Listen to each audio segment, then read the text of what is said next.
All right. Assalamu alaikum, students.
Okay.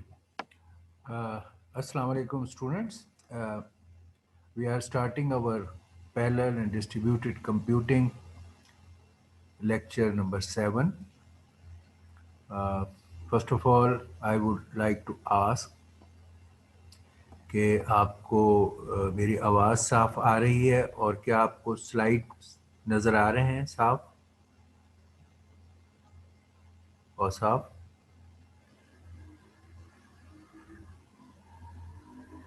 Hello.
Assalamu alaikum, students.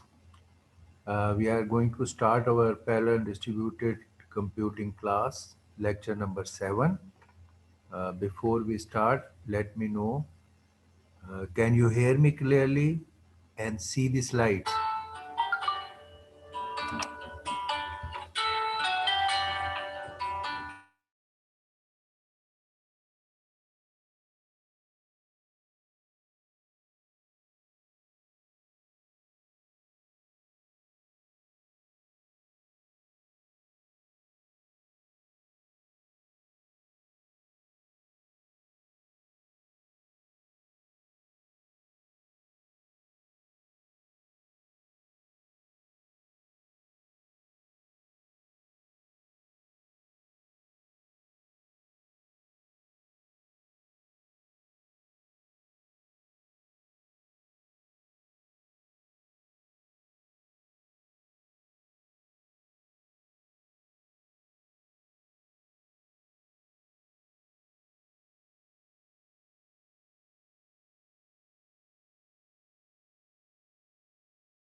और तो आपको मैं पूछ रहा था, आवाज आ रही है साफ और स्लाइड भी नजर आ रही है? जी सर। ओके। फिर यह है कि मैं हमेशा आपको ये मौका देता हूँ स्टूडेंट्स को कि जो हमने पिछला मटेरियल कवर किया है, क्या आपका उसके बारे में कोई क्वेश्चन या क्यूरी है तो वो आप पूछ सकते हैं। No sir. Anything which is not clear? Okay, no problem. Okay, चलिए। अब हमने लास्ट टाइम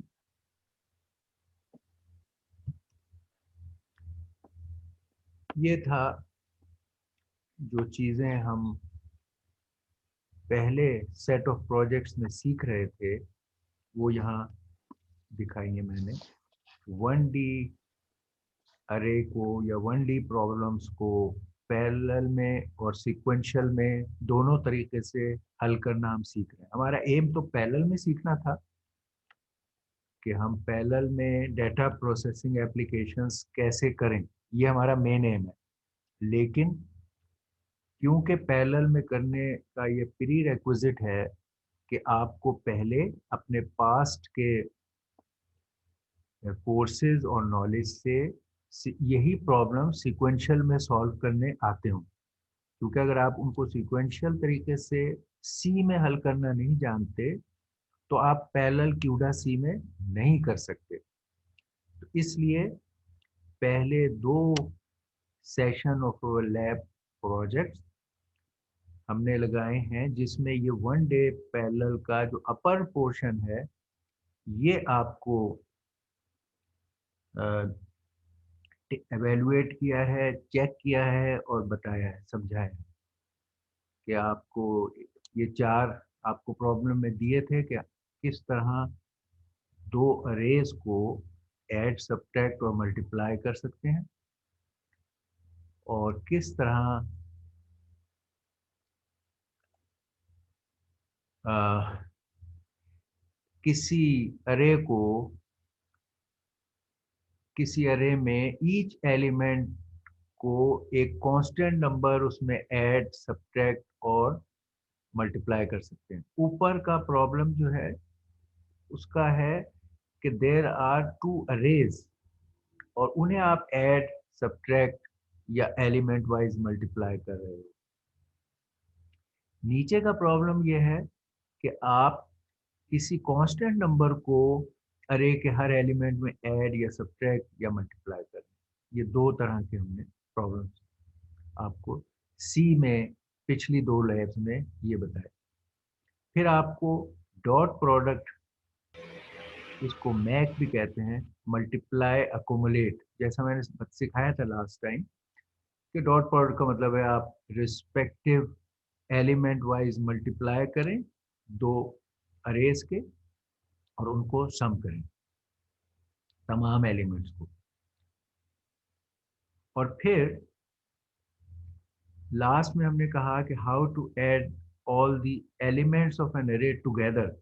इन सब चीजों में फर्क है, adding of two arrays, adding a number in an array, और it is adding all the elements of N array, ये जो लास्ट है, और ये डॉट प्रोडक्ट है। ये हमने फर्स्ट टू लैब्स में आप लोगों ने ये अचीव करने थे। Some of you have achieve and many of you have not. Haseeb आप।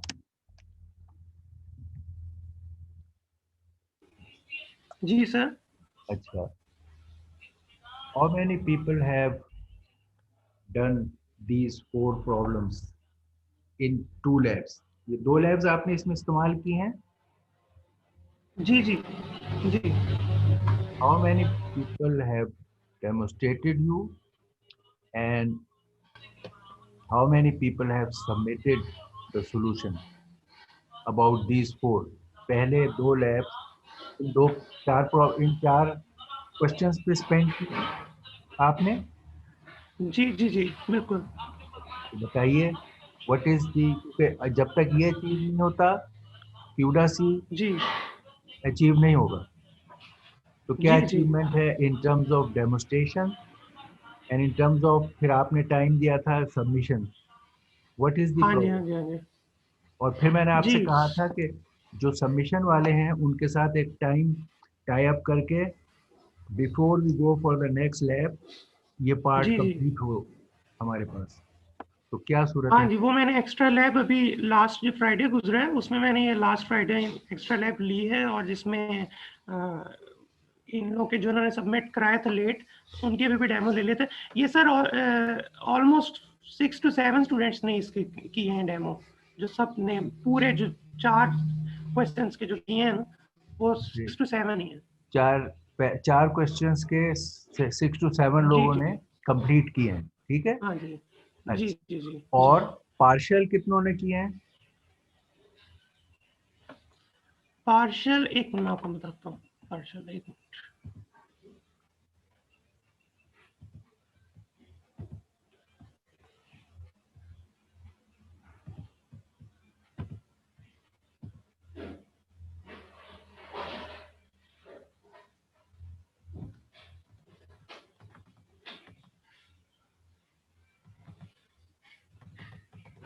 जी पार्शियल जो है वो 3 स्टूडेंट्स ने पार्शियल किए हैं, और बाकी 1 2 3 4 5 6 स्टूडेंट्स ने मुकम्मल किए।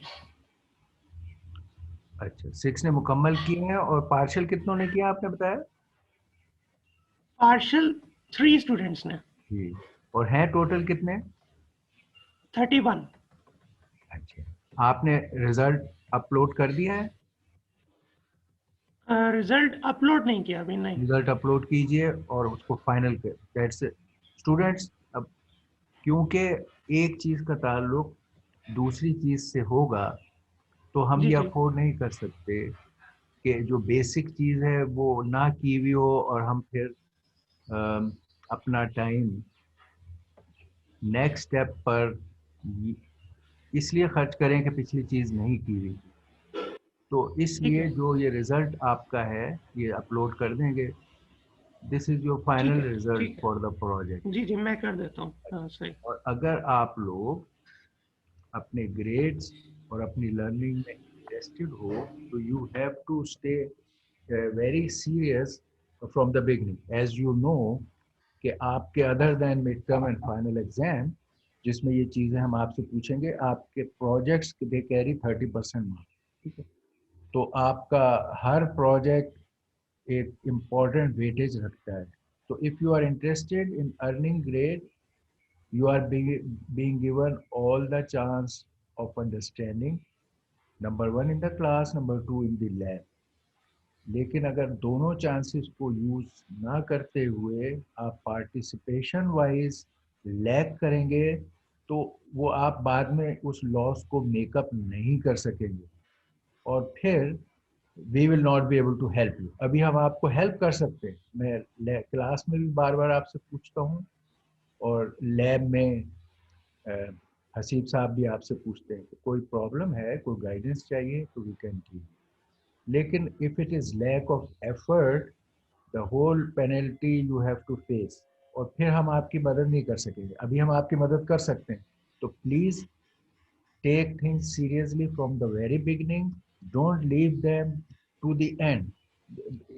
To the end means you will already must have lost 30% of your project, which is a very big chunk of the thing. इसी तरह आपका जो मिड और फाइनल होंगे वो भी इन्हीं प्रोजेक्ट्स पे बेस्ड करेंगे। आपके ऑनलाइन हमारे मिड और फाइनल प्रोजेक्ट्स ही होते हैं।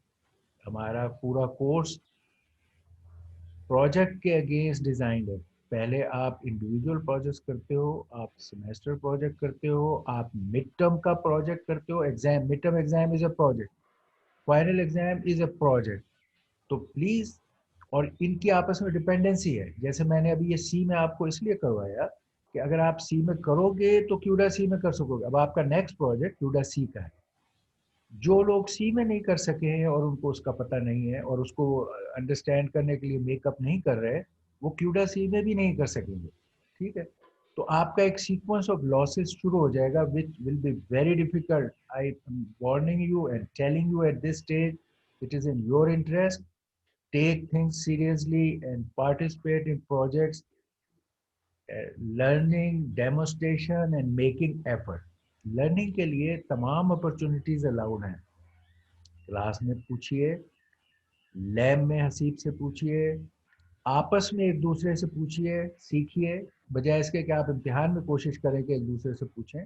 That will not help you, क्योंकि हम प्रोजेक्ट्स में और ख़ुसूसन एग्ज़ाम्स में स्पेशली, ये तो हम आपसे कहते हैं कि आप कभी भी किसी से सीख लो। आप अपने कोलीग से सीखना प्रेफर करते हो, कर लीजिए। आप दी हुई बुक से सीखना चाहते हैं, सीख लें। नेट से सीखना चाहते हैं, सीख लें। ऑल्दो आई डोंट रिकमेंड कि आप बिगनिंग में डायरेक्ट नेट से सीखने की कोशिश करें, क्योंकि टर्मिनोलॉजी और सीक्वेंस और बेसिक्स के बगैर यू कैन गेट लॉस्ट। आपके लर्निंग का सीक्वेंस यही होगा: first you have to attend the lecture, ask questions, clarify things, understand terminology and approach. Then you can consult the books. We have some excellent books जो आपको हमने refer की हैं, उसकी सॉफ्ट कॉपीज भी हैं, वो आप इस्तेमाल करें।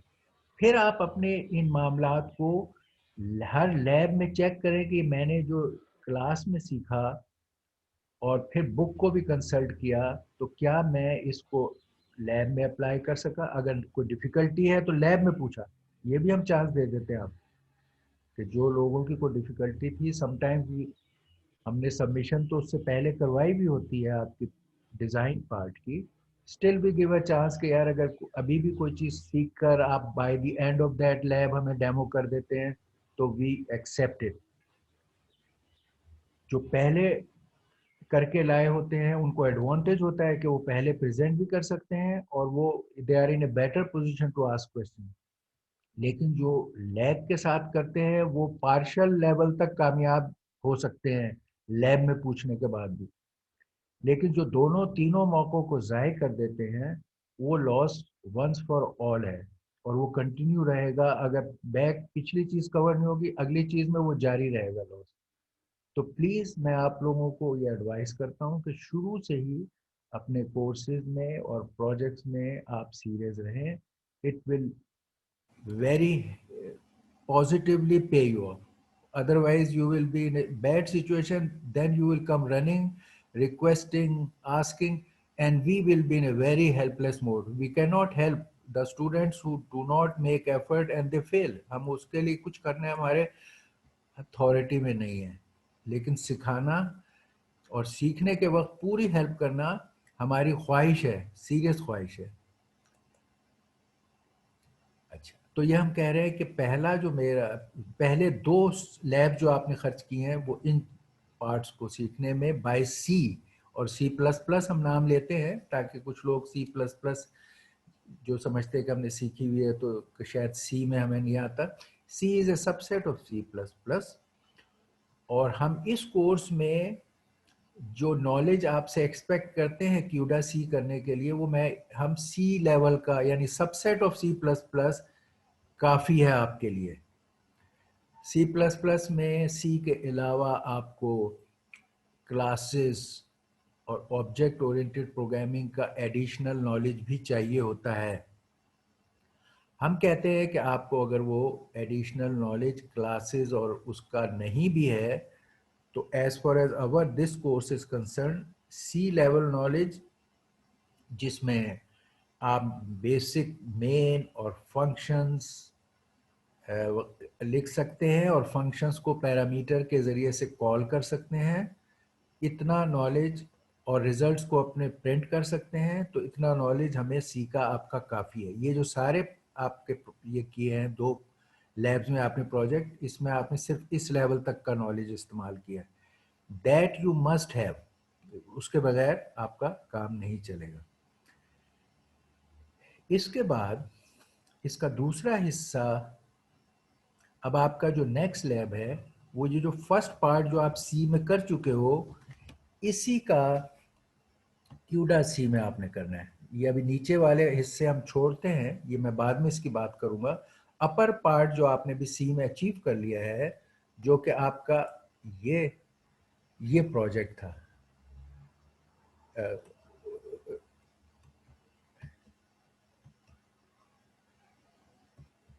ओके, वो आपका ये सारा प्रोजेक्ट 1 से लेकर 4 तक सी में था। यहाँ क्यूडा सी लिखा हुआ है।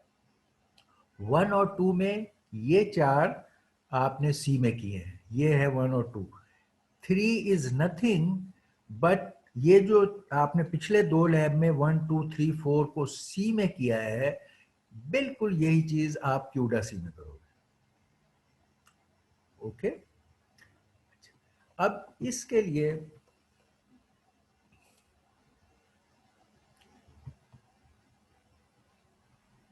उससे अगला जो आपका प्रोजेक्ट होगा, 4th प्रोजेक्ट, वो अगले जो ये 5, 6 और 7 में प्रॉब्लम्स हैं with the same inputs and outputs, ये आप सी और क्यूडा सी दोनों में, इसमें भी पहले आप इन प्रॉब्लम्स को सी में करके दिखाओगे, जिसमें आपको हमें पता चलेगा कि जो इसका कॉन्सेप्ट है आप वो समझे हो और आपने सी में किया है, और फिर उसको आप क्यूडा सी में ट्रांसलेट कर लोगे। अभी जो आपने 3 लैब्स में स्प्रेड करके, क्योंकि आप बिगिनिंग कर रहे थे, तो हमने किया कि इसका अपर पोर्शन 2 लैब सी में सिखाने के लिए लगाए और 1 लैब आप क्यूडा सी की करोगे। लोअर पोर्शन फिर, क्योंकि आप ट्रेंड हो जाओगे, तो लोअर पोर्शन को, ये 3 प्रॉब्लम जो है, इनको सी और क्यूडा सी दोनों में आप 4th लैब में करोगे। तो ये हमारी 3rd लैब हो गई जो आप करोगे, और ये 4th लैब होगी। अच्छा, 3rd लैब तक हम सब कुछ डिटेल से बता चुके हैं। अगर इसके बारे में आपका क्यूडा सी के रिलेटेड इसमें से किसी प्रॉब्लम को करने के लिए कोई क्वेश्चन है तो आप पूछ सकते हैं, क्योंकि हमने इस लेवल तक क्यूडा सी भी कवर कर दिया है। अब 4th प्रोजेक्ट जो उसके बाद आपने करना है, उसमें जो ये हम कह रहे हैं कि ये 3 चीजें हैं, smoothing, thresholding and histogramming. Sir problems क्या है? ये अमूमन मेजर वे में ये आपके इमेज प्रोसेसिंग के प्रॉब्लम्स हैं, जो आपने में भी कि किसी शक्ल में हो सकता है इमेज प्रोसेसिंग में इनका आपको कोई एक्सपोजर मिला हो, लेकिन हम उसको यहाँ ये नहीं आपसे कह रहे कि हम कोई आपका इमेज प्रोसेसिंग या कोर्स के आपसे कुछ एक्सपेक्टेशन कर रहे हैं। हम उनको एज ए मैथमेटिकल प्रॉब्लम देख रहे हैं, और हम देख रहे हैं कि उन्हीं प्रॉब्लम्स को जो आपने इमेज प्रोसेसिंग में किए थे, वो यहाँ पर अब आप क्यूडा सी के ज़रिए से इन पैरेलल कैसे कर सकेंगे, ये हम कर रहे हैं। तो अगर आपको इफ़ यू कैन रिकॉल, पहले हम इसमें ले लेते हैं थ्रेश होल्डिंग वाला। ये जो सर थ्रेश होल्डिंग क्या है, anybody can tell? Thresholding of some image, आपका एक इमेज है और उसके पिक्सल्स हैं और उसकी वैल्यूज़ हैं और आप थ्रेश होल्ड करना चाहते हो, तो कैसे करोगे? या आप नॉर्मल आप कहें कि एक आपके पास अरे है या मैट्रिक्स बाद में आएगा, एक अरे है और उसमें आप वैल्यूज को थ्रेशोल्ड करना चाहते हैं, कैसे करेंगे?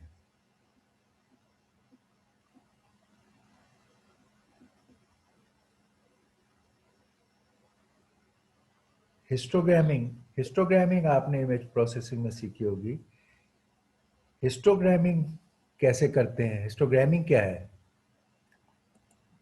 अब ये आपसे just basic definitions of things, basic definition of things in image processing.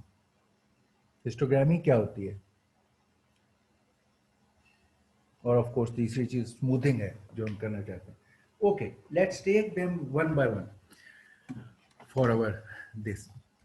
ये एप्लीकेबल है for any values of N array and it's also same thing extendable to image.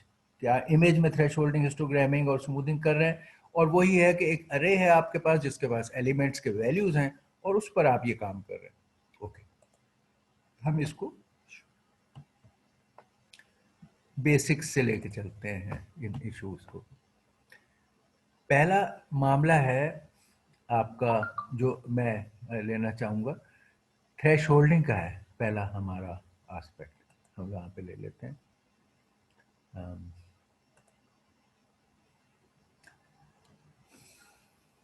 पहले थ्रेशोल्डिंग मैंने आपको वहाँ प्रॉब्लम में 4 वे थ्रेशोल्डिंग दी है। पहले आसान चीज़ समझने की 2 वे थ्रेशोल्डिंग है। 2 वे यानी कोई आपके पास डेटा है, उसको आप थ्रेशोल्ड करते हो और उसके 2 हिस्से बनाते हो। अगर आपने किसी डेटा के 2 हिस्से बनाने हैं तो आमतौर पर मिडिल के थ्रेशोल्ड किसी भी जगह लगाया जा सकता है, मगर एक कॉमन और आसान या सिंपल तरीका के मिडिल में आप थ्रेशोल्ड कर दें। मसलन अगर आपका एक डाटा है, ये डाटा है, थ्रेशोल्ड मैं आपको बता रहा हूँ, ये एक डाटा है। एक डाटा में कहीं पर यहाँ मिनिमम वैल्यू होगी और यहाँ मैक्सिमम वैल्यू होगी। ठीक है, चलें हम अभी रखते हैं कि जी डाटा की मिनिमम वैल्यू तो 0 है। अभी हम मिनिमम वैल्यू आसान रख रहे हैं और मैक्सिमम वैल्यू जो है से फिलहाल जब हम इमेज में नहीं है तो हम ले सकते हैं से मिडिल मैक्सिमम वैल्यू 100 से।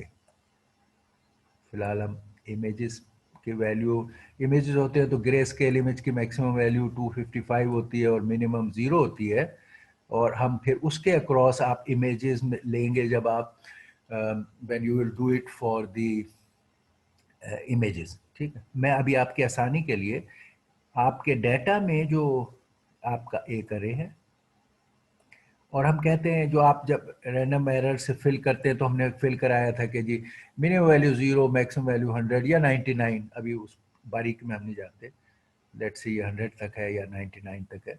तो आपके ये जो अरे के वैल्यूज हैं जो आपने रैंडम नंबर से भरे हैं, ये बिटवीन 0 to 100 है। ये आपका अरे है, सिंगल वन डायमेंशनल अरे। ये नहीं है कि ये कोई 1 2 3 4 5 इस तरह भी फिल कर सकते थे आप, मगर आपने रैंडमली फिल किया है। यहाँ मे बी यहाँ 5 है, यहाँ 30 है, रैंडम नंबर जनरेटर है वो। यहाँ पर 88 है, यहाँ पे 0 है, यहाँ पे 50 है।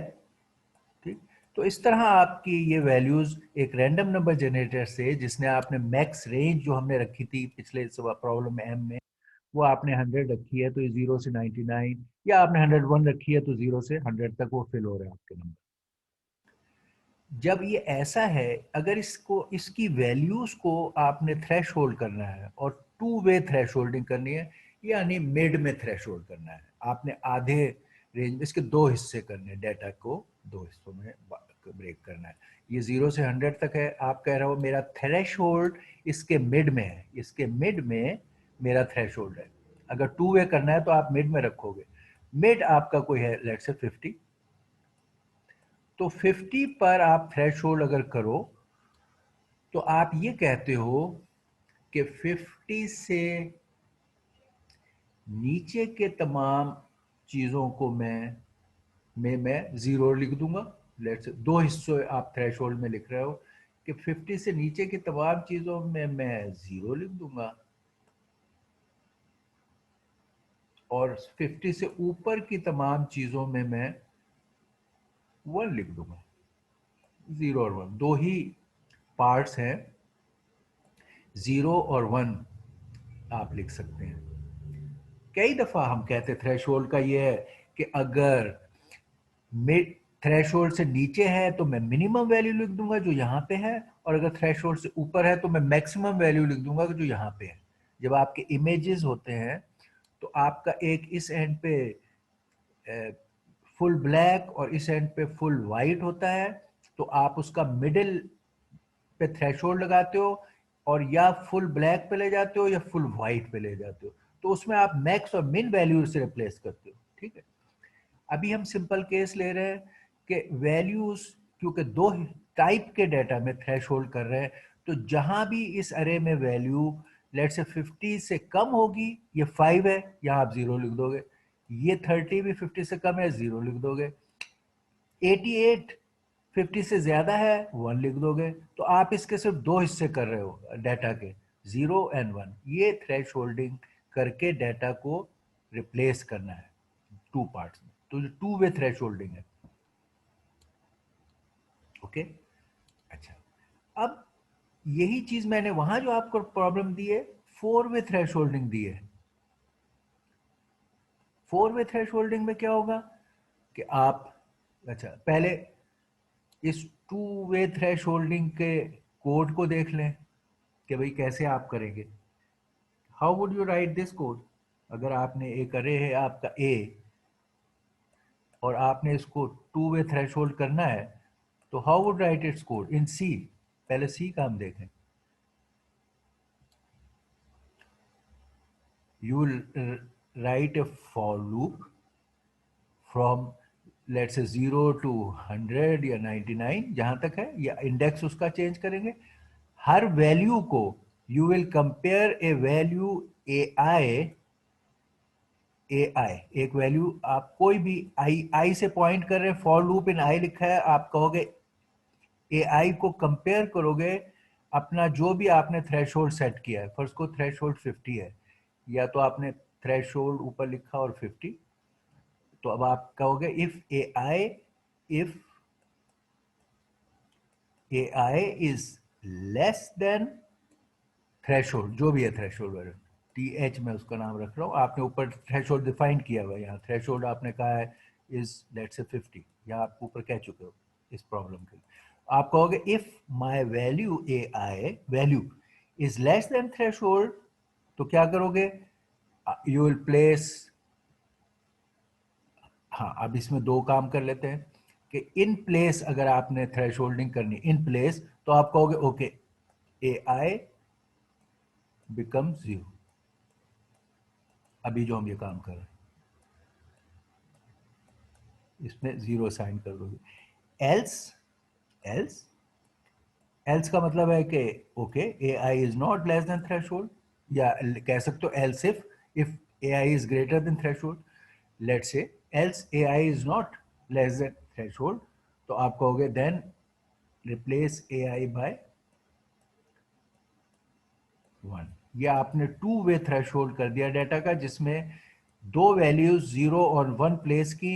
एक केस में जब वैल्यू थ्रेशोल्ड से नीचे थी, यहां थ्रेशोल्ड से नीचे वैल्यू शो कर लेना, ये थ्रेशोल्ड से नीचे है तो आपने 0 प्लेस कर दिया, वैल्यू थ्रेशोल्ड से ऊपर है तो आपने 1 प्लेस कर दिया। ये वाला 2 वे थ्रेशोल्ड आपने किया। अच्छा, ये जो आपने कहा कि अगर ए I is less than threshold तो रिप्लेस ए आई बाई 0, इसमें आपने इन प्लेस एक्शन किया है। मैंने आपको पिछली दफा बताया था कि दो तरह से प्रॉब्लम सॉल्व होते हैं, एक है इन प्लेस और एक है not in place, which means using another data.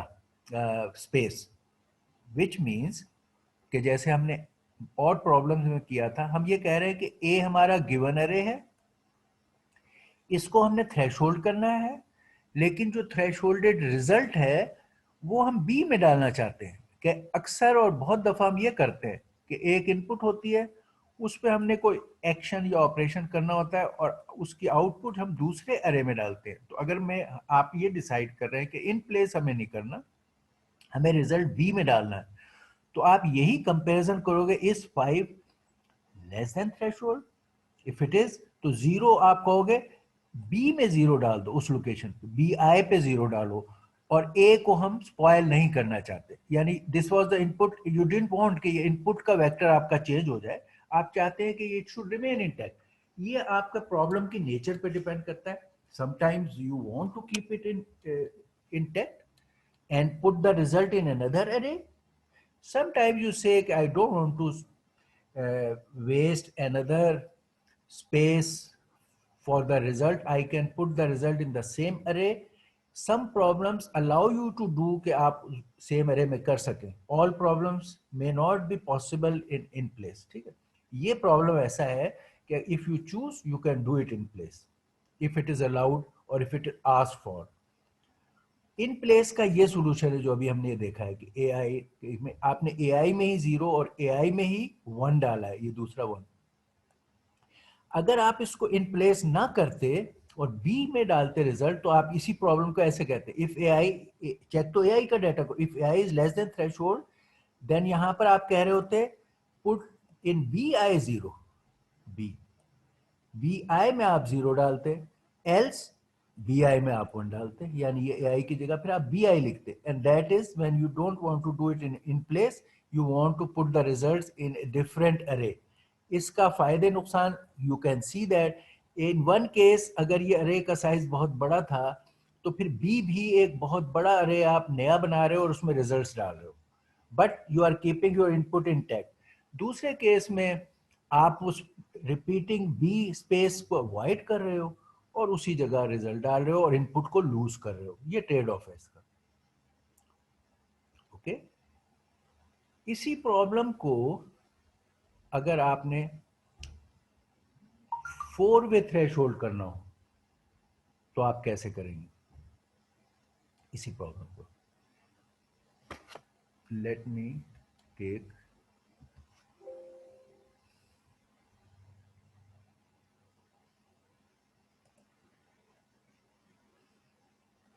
another slide.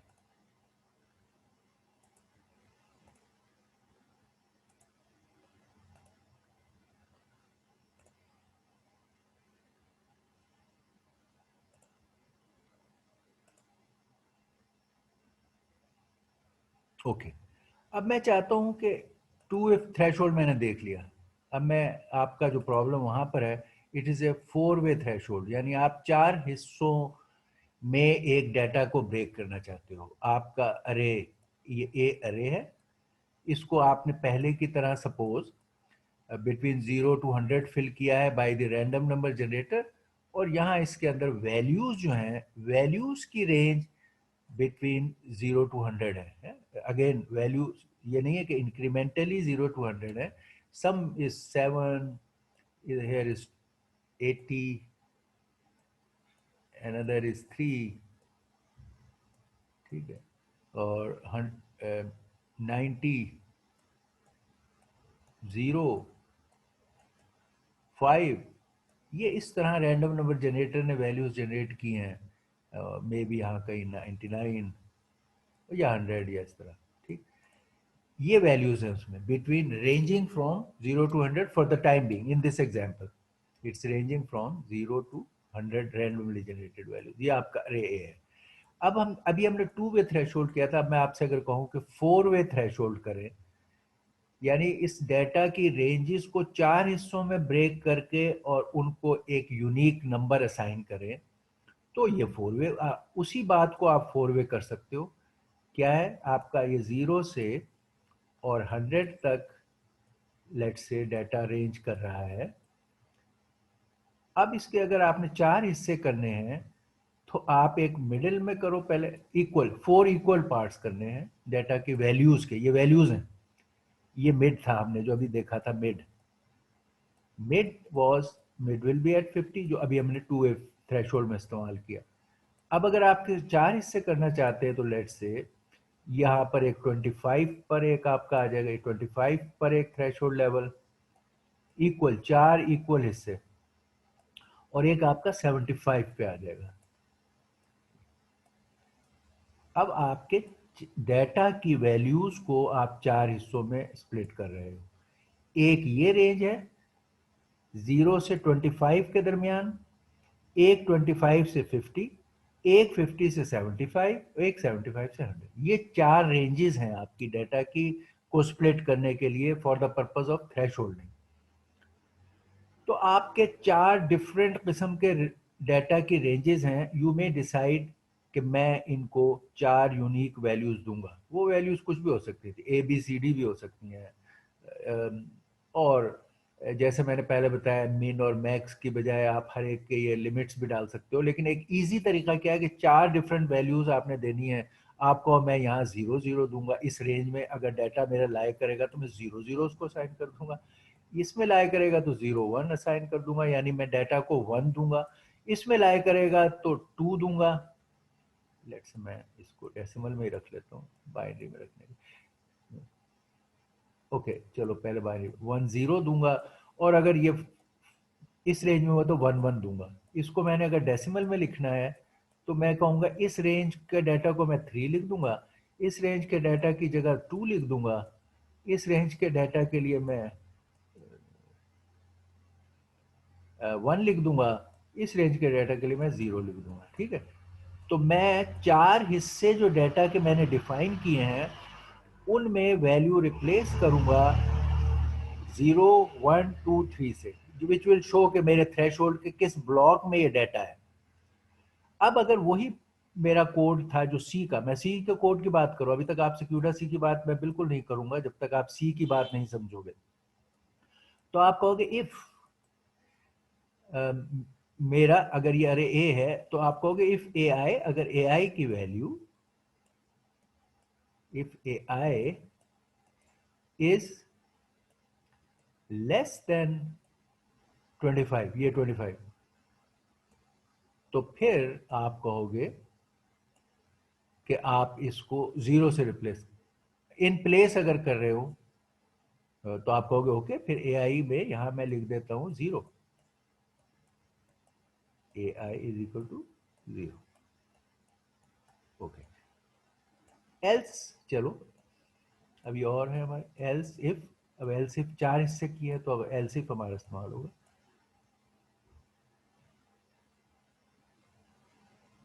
Else if, इसमें आप ये रेंज बताओगे, अब ये वाली 25 और 50 के दरमियान।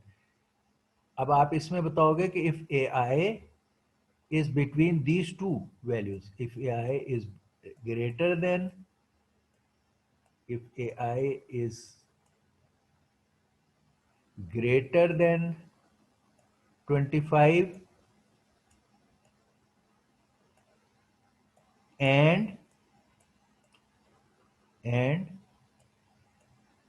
lesser than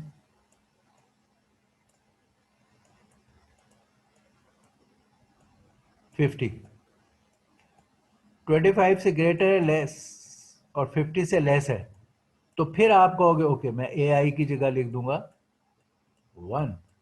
और इसी तरह आगे आप कहोगे एल्स इफ ये बिटवीन 50 एंड 75 है, तो मैं आप लिख दोगे यहाँ पर, यहाँ 1 लिखा था, ये 1, तो इसमें लिखोगे 2। और इसी तरह आप कहोगे लास्ट में एल्स खाली लिख दोगे, एल्स ये एल्स इफ है, तो आप कहोगे ओके, फिर ये लिख दोगे 3। ये 4 वे थ्रेश होल्डिंग है इन प्लेस। अगर ये इन प्लेस है तो ए आई लिखोगे यहाँ इस जगह, अदरवाइज यहाँ बी आई लिख सकते हो अगर इन प्लेस नहीं है हर जगह। यहाँ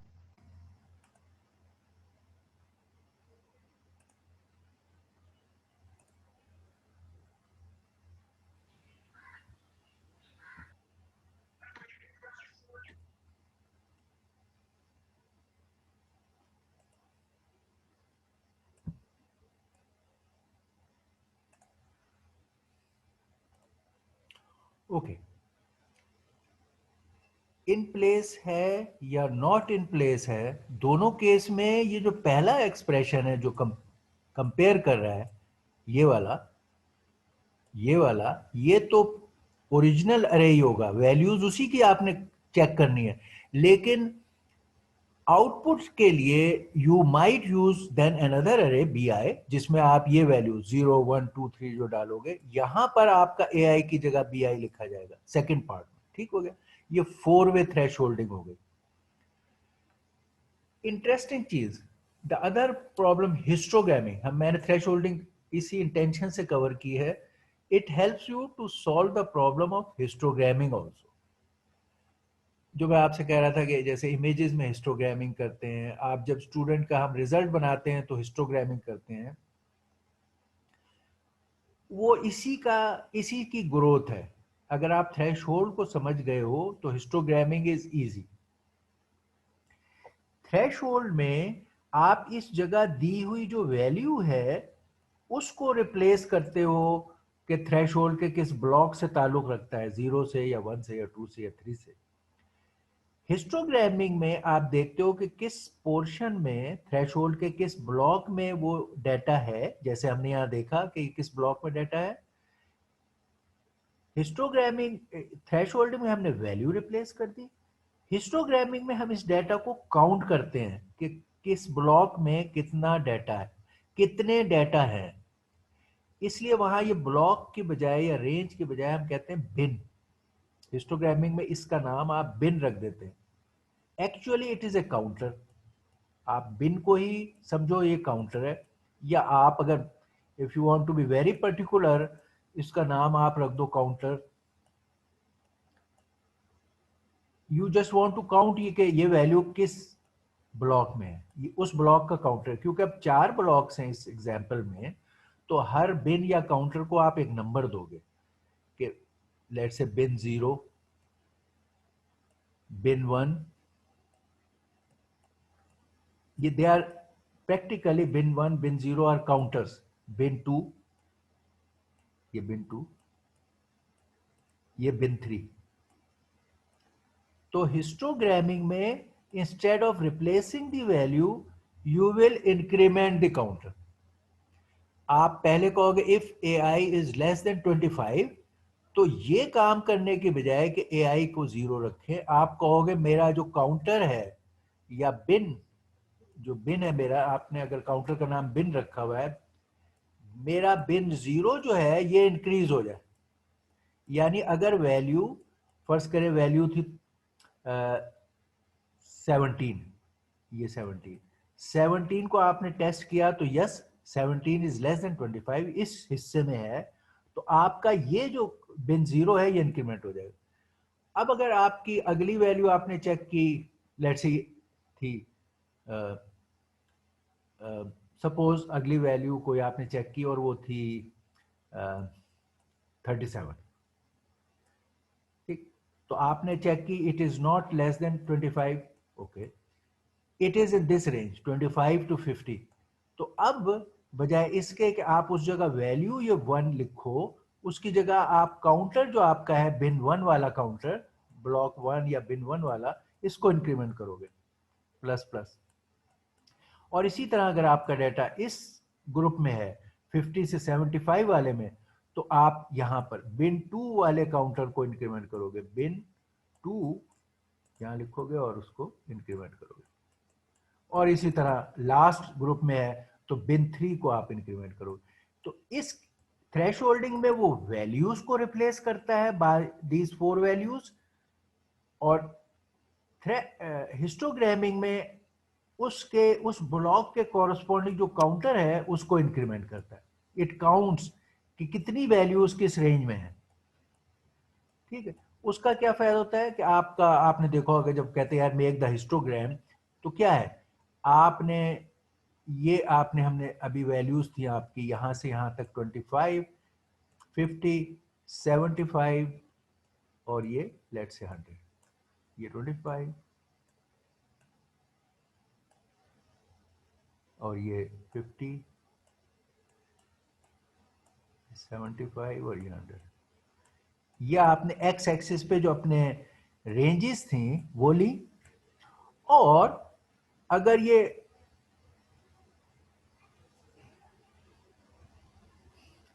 आपका जो अरे है उसमें जितनी भी वैल्यूज, अब अरे का साइज और डेटा के वैल्यू का साइज एक होना जरूरी नहीं है। जैसे इसमें जो हमने एलिमेंट्स फिल किए, मैंने आपसे कहा वो आपने मॉड इस्तेमाल किया, रैंडम जनरेट नंबर जनरेटर इस्तेमाल किया, और वैल्यूज की रेंज, ये वैल्यूज की रेंज है, ये 0 से 100 मैंने जो बताई है, अरे के अंदर जो वैल्यूज की है उसका ये रेंज है, वैल्यूज की रेंज है।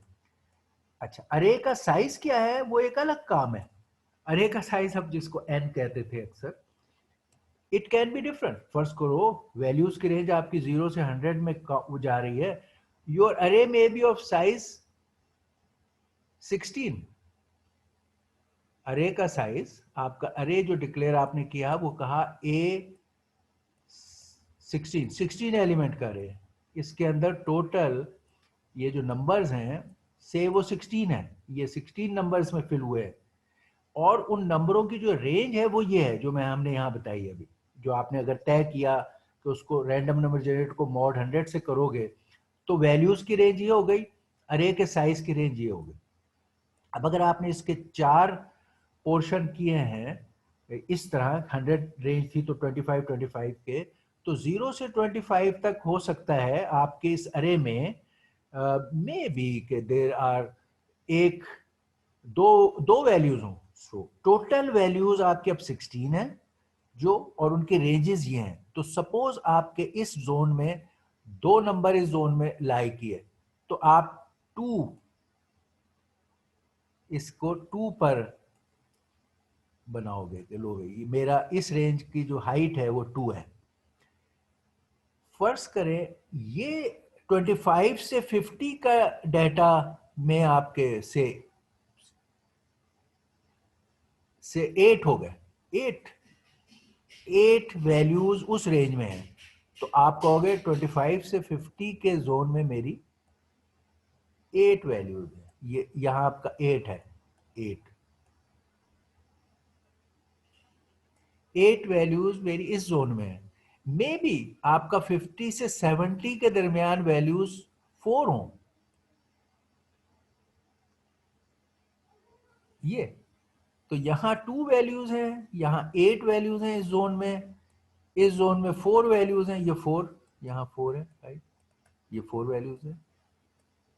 इन एनी केस आपकी टोटल वैल्यूज अरे में 16 है, तो 2 and 8 10 and 4 14 का ऑटोमेटिकली यहां 2 होंगी, ये 2 वैल्यू।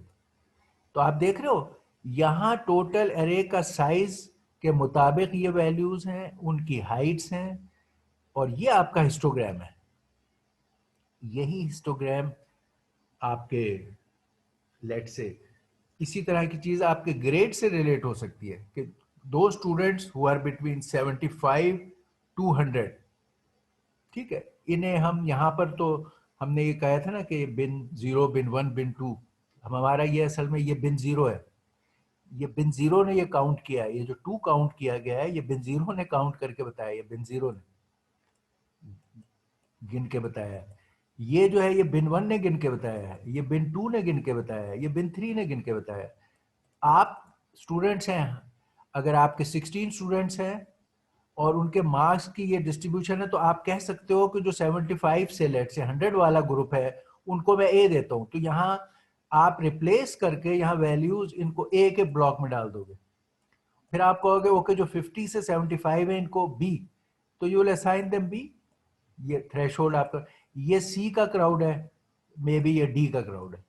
तो इस तरह ये आपके ग्रेड्स की थ्रेशोल्ड बनता है, या आपका ग्रेड का जो वो एक थ्रेशोल्ड का ये ग्राफ हम बनाते हैं, वो इसका हिस्टोग्राम बनाते हैं, वो ये होता है और वो इस तरह बनता है, ठीक है।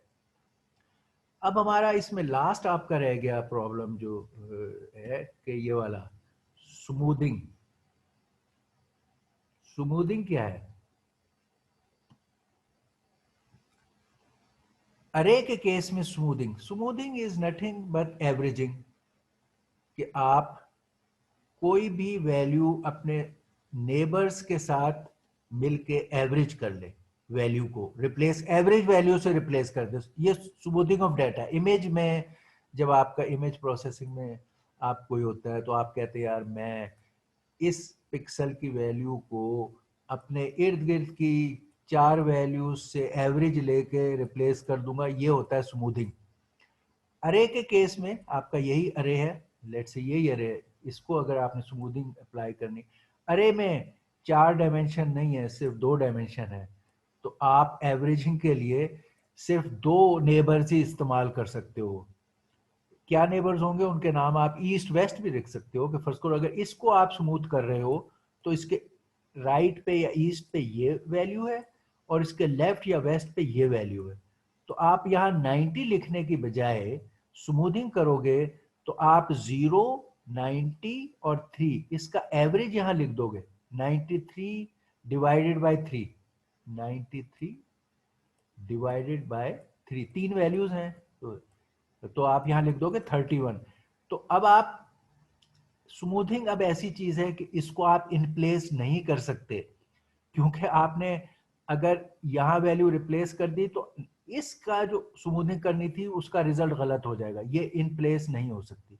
स्मूथिंग हमेशा एक दूसरे अरे में ही रिजल्ट आपको डालना पड़ेगा। तो लेट्स से बी में आप रिजल्ट डाल रहे हैं और आपने पॉइंट किया, जब इस एलिमेंट को पॉइंट किया तो इसके 2 नेबर्स का लेके एवरेज यहां 31 लिख दिया आपने। इसी तरह हर एलिमेंट में उसके 2 नेबर्स का एवरेज लेके लिखेंगे। फर्स्ट करो इसको स्मूथ कर रहे हैं आप, तो इसका एक ईस्ट नेबर है 3, वेस्ट नेबर है 7, तो 80 plus 3 plus 7 is 90, 90 divide by 3 is 30, तो इसकी जगह आप लिखेंगे 30।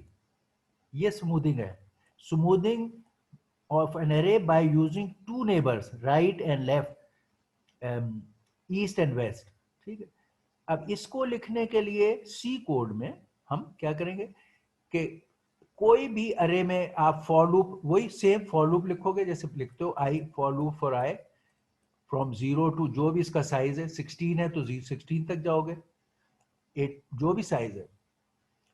तो आप ये फॉर लूप बिटवीन 0 to 15 लिखेंगे। अगर ये 16 एलिमेंट का अरे है तो फॉर लूप 0 to 15 लिखोगे।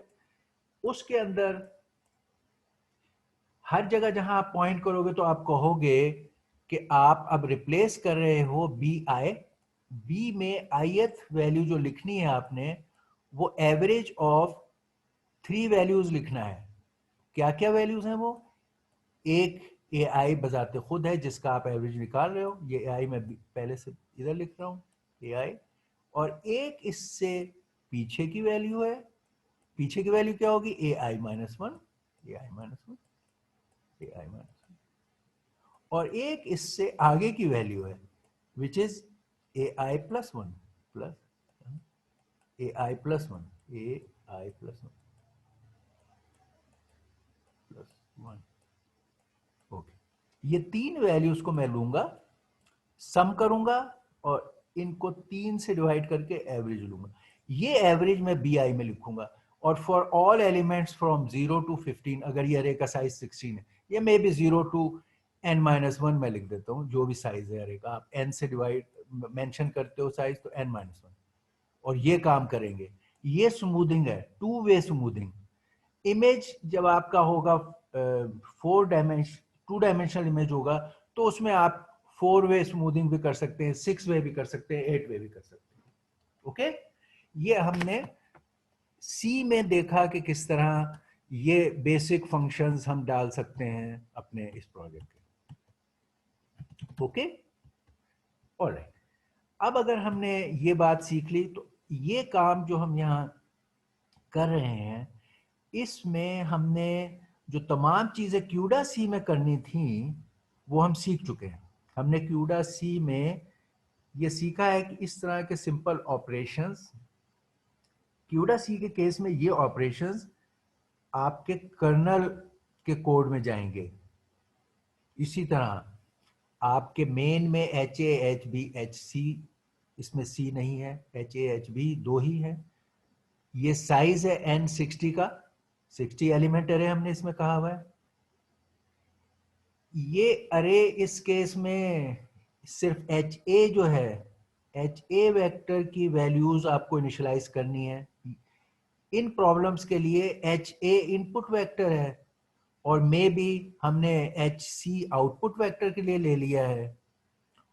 और हिस्टोग्रामिंग के प्रॉब्लम में हमने वो जो 4 बिन्स हैं उनके नाम ये बता दिए हैं कि HB1, HB2, HB3, HB, ये नाम दे दिए हमने बिन्स को। ये भी 4 वे का है, ये भी 4 वे का है। इस 4 वे में आपने वैल्यूज डालनी थी और ये इन प्लेस हम कह रहे हैं, तो ये 0 1 2 3 नहीं, ये इन प्लेस नहीं कह रहे, HC में कह रहे हैं। HC में आपने 0 1 2 3 डालनी, तो ये हमने यहाँ इस प्रॉब्लम में इस तरह दे दी।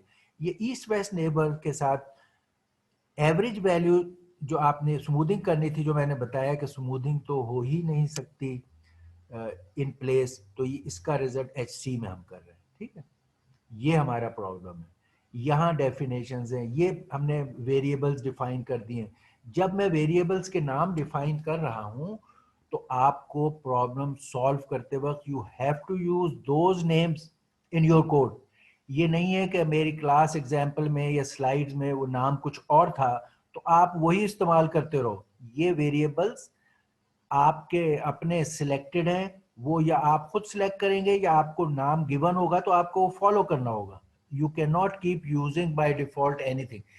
एट टाइम्स आप चूज कर सकते हो या हम आपसे कह सकते हैं कि इनके वेक्टर जो होस्ट में है इनका नाम HA HB HC नहीं है, इनका नाम है PQNR, so you will use those name. फिर आप नहीं कहोगे कि ये होस्ट में था तो मैंने तो सर HAHB इस्तेमाल कर लिया। ठीक है, इसी तरह डिवाइस वाले हम DA DB DC कहते हैं या DK डी प्रोडक्ट डी सम, ये एक अपनी सहूलत के लिए हमने ऐसे नाम रखे हैं जिनसे हम उन्हीं नामों को दोनों जगह रिलेट कर सकें, मगर ये कंपलसरी नहीं है। There can be a problem जिसमें आपके होस्ट के नाम है ABC और डिवाइस के नाम है DEF, यहां नाम है PQR और यहां नाम है XYZ। तो आप ये ख्याल रखें कि जो नाम आपको या गिवन है या आपने शुरू के डिक्लेरेशन में जो नाम इस्तेमाल किए हैं, आप हर सूरत उन्हीं नामों को इस्तेमाल करो, ये आपके लिए लाजमी है।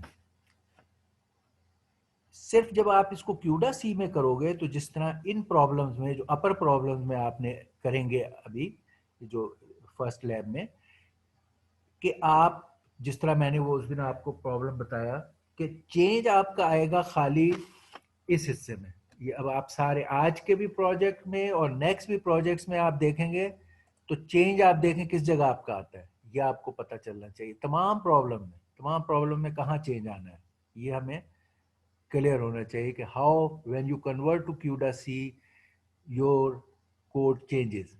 ठीक, ये हम अभी देख लेते हैं।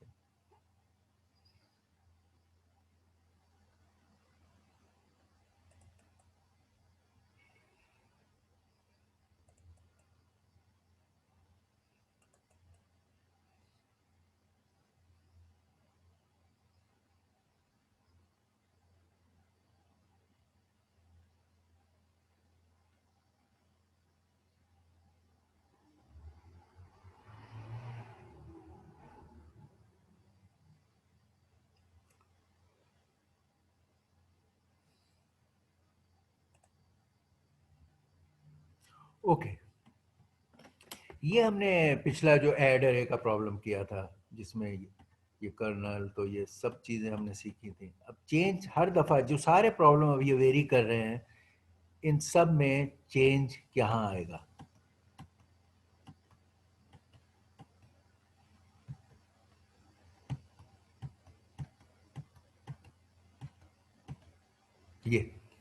ये टोटल प्रॉब्लम था जो हमने जब सीखा, ये सारे इसके पीसेस सीखे थे और आखिर में इस प्रॉब्लम को यहाँ पे किया था हमने। ओके, ये मेन है जिसमें आपके ये HA HB HC की डिक्लेरेशन होती है और फंक्शन कॉल हम करते हैं होस्ट के कोड की। ये होस्ट कोड के फंक्शन कॉल है। जिससे आप इस जगह आते हो और ये होस्ट का कोड रन करते हैं। होस्ट के कोड रन में हमने बताया था कि ये डिवाइस की मेमोरी के बारे में बताएगा, जैसे DA DB DC को डिक्लेयर करेगा। डिवाइस के अंदर जो इधर आपने इनिशियलाइज किए थे होस्ट की वैल्यूज, उन्हें डिवाइस में इनपुट्स को कॉपी करेगा। इन प्रॉब्लम्स में आपका खाली HA है जिसकी कॉपी DA में होगी, क्योंकि हमारा इनपुट सिर्फ एक अरे का है। तो यहां HA डिक्लेयर होगा, HA की वैल्यूज इनिशियलाइज होंगी। जैसे मैंने बताया कि अगर आपने 100 तक करनी थी तो आप रेंज वहां रखोगे मॉड्यूलस 100 और वैल्यूज को फिल करोगे। और अरे का जो इंडेक्स का रेंज होगा वो ये होगा कि अरे का साइज क्या है। जो मैंने अभी 16 लिया है तो यहाँ 16 हो जाएगा, जो मेरी अभी वाली एग्जांपल थी। प्रॉब्लम में आपको 60 मैंने दिया है तो आप इंडेक्स की रेंज 60 यूज करोगे, डेटा की रेंज जो भी वहां दी हुई है वो इस्तेमाल करोगे, और ये HA को डिक्लेयर भी करोगे, फिल भी करोगे। और जो आपकी यहाँ कॉल होगी वो HA और HC और नंबर n। यहाँ अब HB की जरूरत नहीं है, हमारा इनपुट HA में है, हमारे आउटपुट HC में है। पहले वो जो प्रॉब्लम जिनका रिजल्ट अरे में आ रहा है, जिनका रिजल्ट काउंट में आ रहा है, उनके लिए आप वो काउंटर्स जो हमने बताया था बिन HB0 HB1 HB2 HB3 वो यहां पर होंगे जिनकी वैल्यूज चेंज होनी है। तो जो प्रॉब्लम है उसके मुताबिक यहां होस्ट मेन के चेंज, यहां होस्ट जो है अब अपना काम क्योंकि इससे करवा रहा है। सी में जो अभी आपने कोड लिखा होगा सब प्रॉब्लम्स के लिए वो ये कोड होगा। आपने यहाँ आई की जगह एक फॉर लूप डाला और ये कोड है, ये आपका सी का कोड ये था। अब सी वाला कोड इधर कर्नल में चला गया, ये कर्नल, और लूप की जगह ये आई ये जो मैपिंग का है लग गया, और ये कोड वही रहा। ये अब आपका सी के कोड के एक्चुअल फंक्शन अब डिवाइस में रन होनी है वो इस जगह है। बाकी तैयारी ये डिवाइस करती है, इस जगह ये काम करने के लिए डिवाइस बताएगी कि इसके पास कौन सी वैल्यू उधर कॉपी करेगी और फिर उसको लॉन्च करेगी, उधर से रिजल्ट लेगी। ये सारा काम होस्ट करेगा। और वो कोड जो पहले यहाँ होस्ट में आपने लिखा था सी में, फॉर एडिंग अरे, फॉर स्मूथिंग अरे, फॉर हिस्टोग्रामिंग अरे, पहले आपने यहाँ लिखा था, वो कोड यहाँ चला गया। और अब होस्ट जो है वो उस कोड को वहां रन करने के लिए ये सारी कोशिशें कर रहा है कि डिवाइस में उसकी स्पेस बना रहा है, डिवाइस में कॉपी कर रहा है, उस कोड को लॉन्च कर रहा है और रिजल्ट वापस ले रहा है। ये हमारे तमाम सी से क्यूडा सी में जब आप जाओगे तो तमाम प्रॉब्लम्स में ये एक्सरसाइज रिपीट होगी, और डिपेंडिंग ऑन कितने वेरिएबल और क्या काम है ये वेरिएशन आएगी। अगर आप देखें तो फंक्शनली हर प्रॉब्लम डिफरेंट जो है वो यहां पर फंक्शन चेंज होगा, जो भी कोई है, स्मूथिंग का फंक्शन, एवरेजिंग का फंक्शन, हिस्टोग्रामिंग का फंक्शन, थ्रेशोल्डिंग का फंक्शन, वो सब यहां आएंगे। इन हिस्सों में वो सारी जो बुक कीपिंग है कि चीजों को डिक्लेयर करना, उनकी स्पेस बनाना, उसको लॉन्च करना, उसके डाटा को कलेक्ट करना, ये काम यहाँ कांस्टेंट नेचर का है, सिवाय इसके कि आप किस तरह के थ्रेड्स की कॉन्फ़िगरेशन इस्तेमाल करना चाहते हैं और क्या क्या आपके वेरिएबल्स हैं और उनका क्या साइज है। ये मामला सेम है, सिर्फ वेरिएशन ये है। यहां हर दफा जो नया फंक्शन होगा, जो सी के कोड में आपने फंक्शन में लिखा होगा वो इधर आएगा। वो हर स्मूथिंग, हिस्टोग्रामिंग, थ्रेशोल्डिंग, वो सारे इधर चेंज आ रहा होगा फंक्शनल, इसके अंदर कर्नल के अंदर। Okay, alright, any question for these? अब आपको फोर्थ प्रोजेक्ट तक हमने डिटेल से प्रॉब्लम्स को सॉल्व करना दे दिया है। ऑलराइट, चलो अब हम इसको सिर्फ अब हम ये कहते हैं कि अब हम यही सारे चीजें जो हमने सीखी हैं इनको अब हम चाहते हैं हम एक्सटेंड करें टू 2 डायमेंशन। ये अब हम सिर्फ ये काम सर करेंगे। जी सर, ये क्यूडसी का सिंटैक्स तो समझ आ गया कि मतलब इस तरह लिखना है। ओके, लेकिन इसे सी में कैसे एडजस्ट करना है, ये चीज नहीं समझ आया। और इसे एग्जीक्यूट मतलब सी का जिस तरह सादा प्रोग्राम एग्जीक्यूट होता है ये उसी तरह एग्जीक्यूट हो जाएगा या अलग इसका कोई डीबगर या मतलब कंपाइलर टाइप होगा क्या? ओ ओके,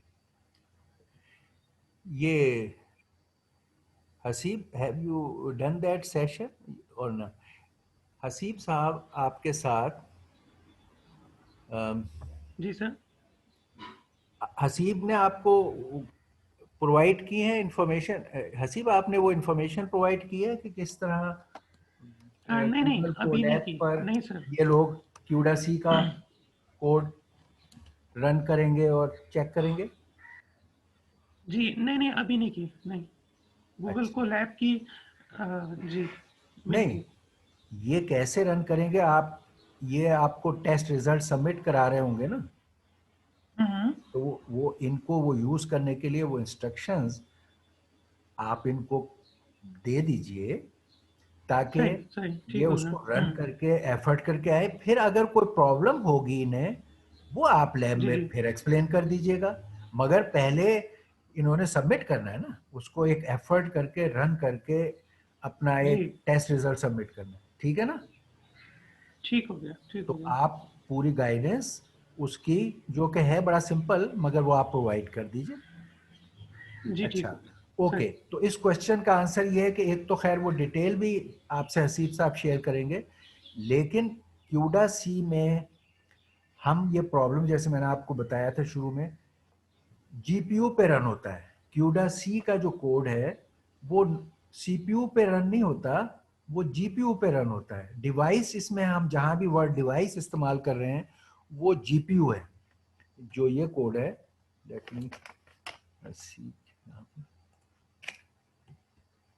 हाँ, यहां जब हम ये कहते हैं ना कि होस्ट लॉन्च कर रहा है कर्नल ये, और ये ग्लोबल में जो कोड है ये कर्नल का कोड है फंक्शन, और ये जीपीयू में रन होना है। यहां ये डायग्राम में बताया जीपीयू है, उसने यहां लॉन्च किया और ये जीपीयू पर मल्टीपल थ्रेड्स पर ये कोड रन हुआ। तो आपका ये वाले प्रॉब्लम क्यूडा सी के जीपीयू के थ्रेड्स में पैरेलल में रन होंगे। जो थ्रेड्स की कॉन्फ़िगरेशन आपने यहां दी है इसके मुताबिक पैरेलल में।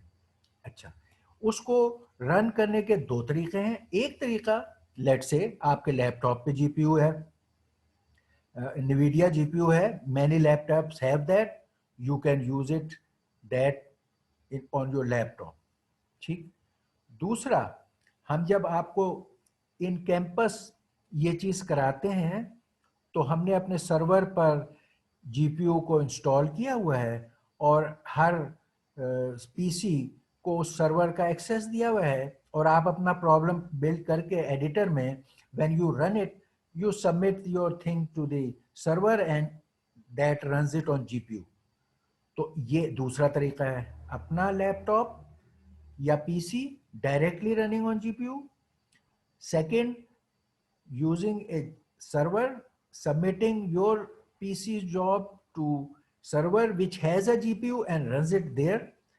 और तीसरा काम जो ऑनलाइन के केस में हम करते हैं, जो आप अभी कर रहे हो, कि जीपीयू हमारा सर्वर पर वहां सबमिट करने के बजाय क्लाउड में गूगल वालों ने आपको गूगल कोलैब के नाम से फ्री एक्सेस, इसी मकसद के लिए कि जो लोग सीख रहे हैं स्टूडेंट्स के पॉइंट ऑफ व्यू से, जो लोग सीखने के मोड में हैं, वैसे आपको क्लाउड पे जब आप जीपीयू एक्वायर करते हो, इट इज़ वेरी कॉस्टली। अच्छी अच्छी बड़ी ऑर्गेनाइजेशन उसकी कॉस्ट अफोर्ड करने में प्रॉब्लम फेस करते हैं। बट वी हैव फाउंड कि गूगल कोलैब का एक लेवल तक एजुकेशन के पॉइंट ऑफ व्यू से वो फ्री जीपीयू प्रोवाइड करते हैं। एक और चीज़ टीपीयू भी है जो हम आगे सीखेंगे, ट्रांसैक्शन प्रोसेसिंग यूनिट टीपीयू, और एक जीपीयू। बट क्लासिकली क्यूडा सी के लिए जीपीयू ही इस्तेमाल होता है और ये गूगल कोलैब पर इस्तेमाल है। वहां आप जाओगे वो आपको इसकी गाइडेंस ये प्रोवाइड कर देंगे, it's very simple, full guidance. बोले वहां आपको खाली ओके, वहां आपको जाकर सिलेक्ट करना होगा कि मैं जीपीयू कि ये ऑप्शन यूज करना चाहता हूं और आप उसी एनवायरनमेंट में अपना कोड लिख के उसे रन कर सकते हो। तो हसीब आप ये गाइडेंस दीजिए एक इनको इस काम की, और फिर लैब में फर्दर डेमो भी आप दीजिएगा, एक जी ठीक है एग्जांपल सर। भी रन कर दीजिएगा। लेकिन पहले we want to give you a chance कि जो आपको गूगल कोलैब के बारे में नेट से भी इंफॉर्मेशन है, और अब हसीब साहब भी आपको इंफॉर्मेशन दें। May be Haseeb you can upload using of it, कि आप अपनी एक वो वीडियो उसके अपलोड कर दीजिए। ठीक है हसीब, ठीक है आप उसको चलो ठीक यूज हो गया। करने में जो सीक्वेंस ऑफ बटन्स प्रेस कर रहे हैं जी उसकी जी आप एक अपनी वीडियो अपलोड कर दीजिए। ठीक है, ठीक है ठीक है। तो स्टूडेंट्स आप ये इस तरह करेंगे इसको। Alright, okay. अच्छा, अब हम कह रहे हैं कि इस प्रॉब्लम को अब हम एक्सटेंड करना चाहते हैं कि अभी हमने ये सब कुछ जो सीखा था ये वन डायमेंशन में सीखा है। वन डायमेंशन में हमने तकरीबन हर चीज़ जो आगे टू डायमेंशन में करनी थी वो भी सीख ली है। तो अब सिर्फ क्या रह गया, how to extend our problems from one dimension to two dimension. बस ये अब हमारा नेक्स्ट चीज़ है जो हम कुछ इस लेक्चर में इंट्रोड्यूस करते हैं, और कुछ बाकी हम उसको डिटेल से अपने नेक्स्ट लेक्चर में देखेंगे। Okay, let's see. ये अब हम कह रहे हैं कि जो सब कुछ हम सीख चुके हैं, how to extend it on a two dimension image. अभी हमने जो इवन हिस्टोग्रामिक थ्रेशोल्डिंग की है ये अक्सर इमेज टू डायमेंशनल इमेज पे होती है। आप ये सोचो कि अभी वन डायमेंशनल इमेज आपने प्रोसेस करना सीख लिया है और अब आप चाहते हो टू डायमेंशनल इमेज प्रोसेस करना सीखो। ये आपकी इमेज प्रोसेसिंग में है। फिर इमेज प्रोसेसिंग का एक स्पेशलाइज हिस्सा है कन्वोल्यूशन, जो आजकल बहुत पॉपुलर है, स्पेशली डीप लर्निंग वगैरह में क्योंकि इस्तेमाल होता है। तो image convolution it is one example of image processing. और फिर हम करेंगे इमेज ही के टू डायमेंशनल चीज़ों में। अब हम टू डायमेंशनल चीज़ें सीख रहे हैं, तो मैट्रिक्स मल्टीप्लिकेशन।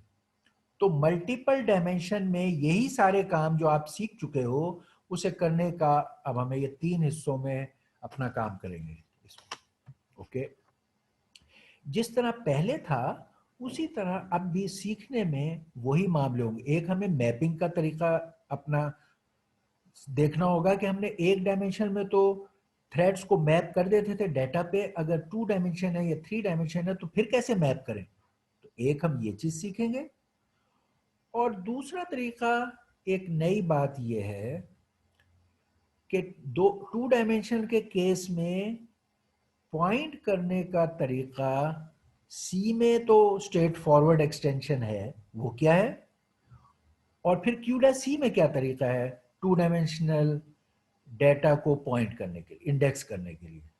तो ये एक थोड़ी सी स्पेशलाइज्ड चीज एडेड है इस केस में। तो पहला, as usual, we want to extend के जो कुछ हमने एक डायमेंशन का सी कोड में किया था पहले, I want to revise again for you कि यार दो डायमेंशन में वही प्रॉब्लम अगर आप सी कोड में हल करोगे तो क्या करोगे। You have to be very conversant with your knowledge of using thing in C. इसलिए हम फिर कह रहे हैं अच्छा भाई अब प्रॉब्लम आपका एक डायमेंशन से दो डायमेंशन में चला गया है, okay again solve the same problem in C. ये मैट्रिक्स का एडिशन, पहले अरे का एडिशन था, अब हम कह रहे हैं टू डायमेंशनल मैट्रिक्स का एडिशन करना है। तो अब बताइए सी में आप कैसे करेंगे इसको। अगर हम एक्सप्रेशन में लिखें हम कहेंगे कि ओके हम एच सी में एच ए मैट्रिक्स, अब एच ए और एच बी मैट्रिक्स हैं, टू डायमेंशनल मैट्रिक्स, अरे नहीं है। H A is a two dimensional matrix, H B is a two dimensional matrix. ये दो मैट्रिसेस एलिमेंट वाइज आप add करना चाहते हैं और इसको एक एच सी मैट्रिक्स में डालना चाहते हैं, और इस कोड को आप सी में लिखना चाहते हैं।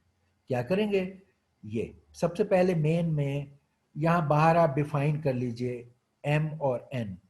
अब ये एम और एन जो हैं ये दो मैट्रिक्स के डायमेंशन है, तो यहाँ डिफाइन कर लो एम और एन। जो भी कोई चीज़ आपको कांस्टेंट के तौर पे डिफाइन करनी होती है वो आप बाहर यहाँ कर देते हो बाय द डिफाइंड डेफिनेशन, और उसको फिर अंदर यूज कर सकते हो। तो पहले आप होस्ट के लिए जो मैट्रिसेस हैं उनको यहाँ डिक्लेयर यहाँ करेंगे मेन में, declare host input output matrices जिनका नाम है HA, HB, HC। ये डिक्लेयर करेंगे। क्या तरीका है? ये तरीका है होस्ट के मैट्रिसेस डिक्लेयर करने का। HA अब 2 डायमेंशनल मैट्रिक्स है जिसका row number of rows m है और नंबर ऑफ कॉलम्स n है। अगर ये स्क्वायर मैट्रिक्स होती तो दोनों चीजें एक ही होती, फिर ये आप कहते, फिर भी लिखना होता n इंटू n, n। ये हमने एक जनरल केस लिया है कि जहां पे रेक्टेंगुलर मैट्रिक्स है जिसकी रो का तादाद मुख्तलिफ हो सकती है कॉलम, तो हमने ये रो का नंबर m और n यहां लिखा है।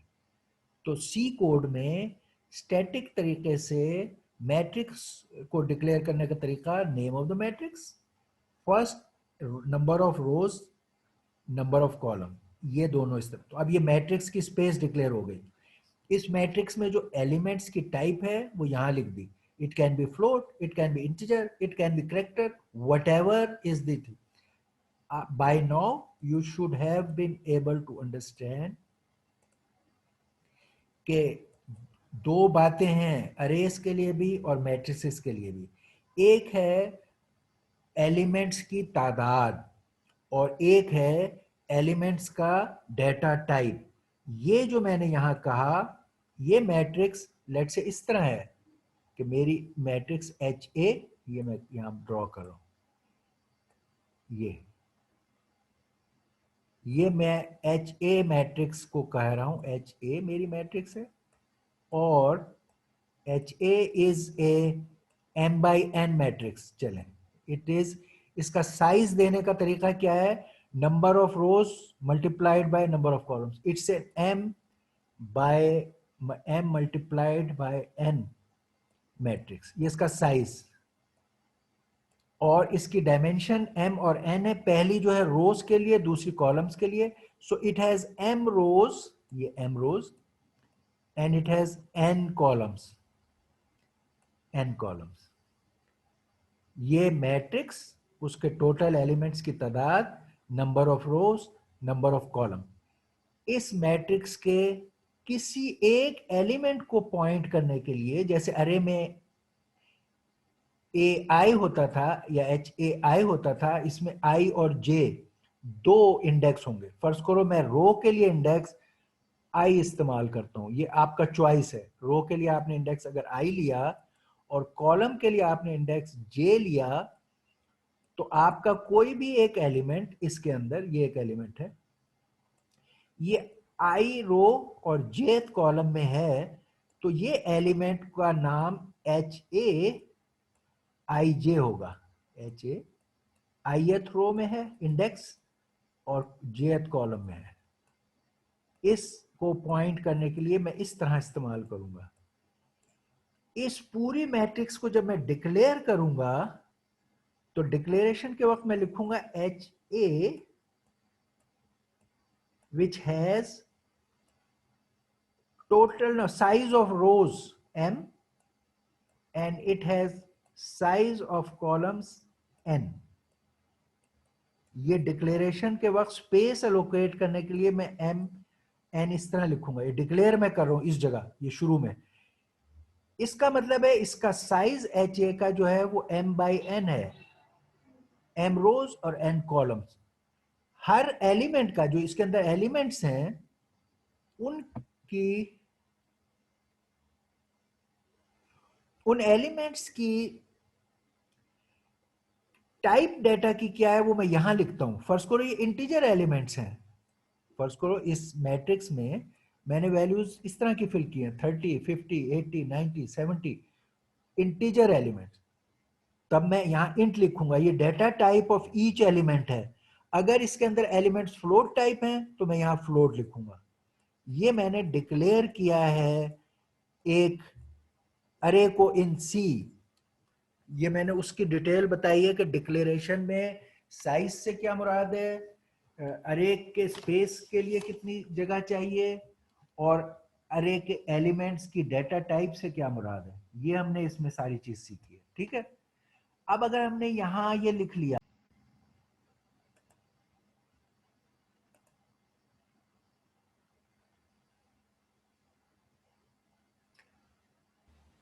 ओके, तो अगर मैंने ये लिख लिया, अब ये HA, HB और HC के लिए ये डिक्लेरेशन कर ली।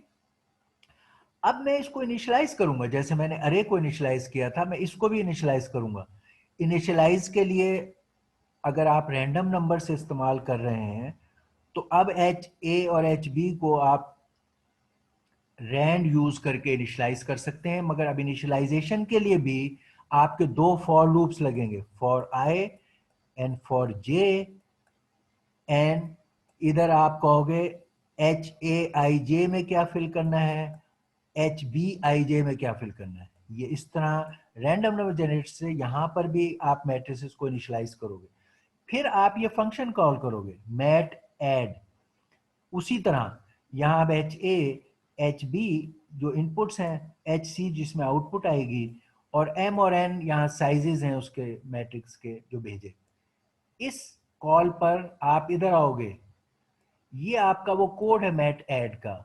यहाँ आपके पैरामीटर्स HA HB, यहाँ फ्लोट टाइप आपने डिक्लेयर किए हैं, HC भी फ्लोट टाइप डिक्लेयर किया है, और यहाँ ये स्मॉल m और स्मॉल n के अगेंस्ट आप ये कोड लिख रहे हो। ये कोड एडिंग ऑफ एलिमेंट्स का सेम थिंग अब एक्सटेंड हो गई। इंटीजर IJ आपने डिक्लेयर किया है for I, for J। I के अंदर नेस्टेड लूप J का डलता है, और फिर इस इनर लूप में आप कहते हो HCIJ is equal to HAIJ plus HBIJ। आप देखिए वो कोड स्लाइटली मॉडिफाई हो गया। खाली क्या मॉडिफिकेशन है, पहले एक इंडेक्स था यहां भी और यहां भी, अब दोनों फॉर लूप्स में I और J इंडेक्स है, और आपके स्टेटमेंट में भी I J इंडेक्स है। ये आपका C कोड है for adding of two arrays. Okay, any questions for adding of two array in C code? अभी हमने सिर्फ से तक कवर किया। अगले क्लास में हम यही एडिंग ऑफ एन अरे, एडिंग ऑफ मैट्रिसेस QDAC में करेंगे, और सिर्फ हम ये सीखेंगे कि जो कुछ हमने वन डायमेंशनल में QDAC में किया था उसे टू डायमेंशनल में करने में क्या इन्वॉल्व है। जिस तरह C में हमने देखा कि अरे आप ऐड कर रहे थे एक डायमेंशन में, अब आपने टू डायमेंशनल काम किया तो क्या क्या चीजें नई आपके नॉलेज में इस्तेमाल हुई, इसको आपको थॉरोली पता होना चाहिए। एक्चुअली आपको अपने प्रीवियस कोर्सेज की वजह से ये पता होना चाहिए थी, मगर we are giving you another chance कि कोई बात नहीं, आपकी कोई वीकनेस भी है तो we are revising it, it is a revision. But इस रिवीजन की अपॉर्चुनिटी को वी वुड नॉट एक्सपेक्ट कि आप इसको भी लूज कर दो, फिर आप ये काम नहीं कर सकते जो हमने QDAC में आपको कराना है। अगर आपका C आपने अपना नहीं कैच किया, you will not be able to pass this course with QDAC. No way. Please revise or catch on by our lectures about your C code. Okay? Any question? No, sir. Okay. If you have no questions, all right, then Allah Hafiz.